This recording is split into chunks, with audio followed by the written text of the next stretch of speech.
Do you remember the story of the calling of Samuel? He's just a boy working at the tabernacle. He's hanging around Eli. He's seeing the good, the bad, and the ugly of what goes on inside the sausage machine. He knows what Eli's sons are doing, what they are up to, seducing the women.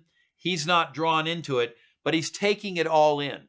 And then one night, Samuel lies down in the tabernacle, right next to the ark of God. It's interesting, of course, that Eli isn't lying next to the ark of God, and yet there's ample evidence from the passage that at one point, anyhow, Eli had been prophetic himself. If nothing else, he had named his two sons according to what they would ultimately become. That betrays prophetic insight on Eli's part. But it also says that Eli's vision had grown dim, and I don't think that's just his physical eyes, meaning cataracts or glaucoma. It's that his vision had grown dim spiritually as well. And so as Samuel is lying there in the tabernacle, the word of the Lord comes and says, Samuel. Well, he doesn't know any different. He runs to Eli. Eli says, I didn't call you. It happens a second time and a third time. And in none of these cases does Samuel recognize the voice of God, nor does Eli. And in fact, the scriptures tell us the word of the Lord was rare in those days. There were not many visions.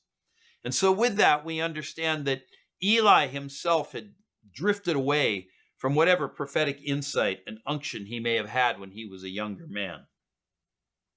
So Samuel has to pay attention to what doesn't make sense. He's not used to having a disembodied voice say, Samuel! And then on the fourth time, he's also not accustomed to seeing a form, a figure, standing there in the tabernacle, speaking with him. This is all new to him. And so you do want to pay attention to the things that give you cognitive dissonance. The second thing you want to do is to evaluate what you get. Now, this means when anything you think you're getting from God, bring it back to God.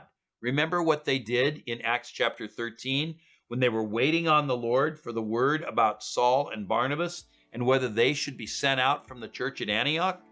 Well, just so we need to do that individually. You need to wait on the Lord for the words that you think you are getting to see if the Lord confirms or denies them to you personally.